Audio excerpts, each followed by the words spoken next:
ఈ కుక్కల పంచాయితీ ఏందిరా? కుక్కలని పానాలు తింటాళ్ళు. కుక్కలే మనుషుల పానాలు తీత్తన్నాయని సుప్రీంకోర్టు వాటిని తీసుకపోయి షెల్టర్‌లలో పెట్టాలని ఆర్డర్ ఇత్తే, వీళ్ళేమో బాగా లొల్లీలు పెట్టి ఆగం చేత్తిరి. ఇప్పుడు ఆ రూల్ ఆగిపోయింది. ఒకవేళ మంచిగా అట్లనే ఉండేదుంటే అవి మంచిగా షెల్టర్‌కి పోయేది. వాటికింతంత ఫుడ్ దొరికి వాటి బిహేవియర్ జర కంట్రోల్ ఉండేది. ఇప్పుడు ఈ కుక్కల కోసం లొల్లి పెట్టేటోళ్ళందరూ మంచిగానే ఉంటారు. వాళ్ళ ఇల్లులు మంచిగానే ఉంటాయి. మంచిగా అన్ని సవలతులుంటాయి. వాటి ఇళ్ళల్ల పెంపుడు కుక్కలుంటాయి. వాటికి మంచి ఫుడ్ పెడతారు. వాటి బిహేవియర్ కంట్రోల్ ఉంటది. వాళ్ళకు, వాళ్ళ పిల్లలకు, వాళ్ళ ఇంట్లోళ్ళకు ఈ కుక్కల బిహేవియర్ మీద ఒక అంచనా ఉంటది. వాళ్ళు మంచిగానే ఉంటారు. ఎందుకంటే ఆ కుక్కలను వాళ్ళ ఫ్యామిలీ మెంబర్స్ లెక్కనే చూసుకుంటారు. బానే ఉంటాయి. వాటితోటి ఏం ప్రాబ్లమ్ లేదు.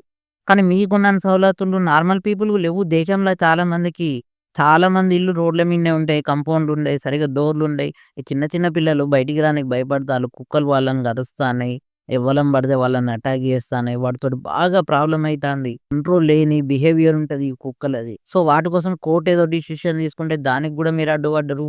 ఇప్పుడు మరి ప్రజలు వాళ్ళకి తోచిన విధంగా వాళ్ళేదో కంట్రోల్ చేసుకుంటరు.